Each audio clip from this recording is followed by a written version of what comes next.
I don't know how to make you understand.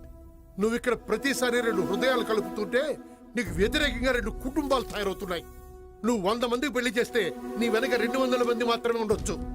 కానీ 200 కుటుంబాలు నీకు వ్యతిరేకంగా ఉన్నాయని సంగతి మాత్రం మర్చిపోకు. వాళ్ళందరినీ ఎలా వెతుక్కుంటావు, ఎలా ఎదుర్కొంటావు, ఎప్పుడు ఎదుర్కొంటావు? వదిలే ఋషి. Stop it. ఏంటి సార్ బెదిరిస్తున్నారా? చంపేస్తారా వాళ్ళు? అంతవరకు వస్తే మేము ఊరుకోం సార్. ఎవడైనా రిషి వైపు ఒక్క అడుగు వేస్తే మేమందరం 100 అడుగులు ముందుకొస్తాం. లవర్స్ క్లబ్ కోసం పనిచేసే ఏ ఒక్కరిని తాకాలన్నా మా అందరినీ దాటాలి వాడు.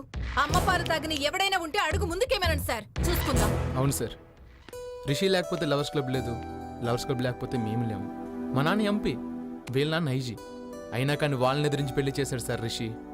మా ఆనందం చూసి వాళ్ళు కూడా మాతో కలిసిపోయారు సార్.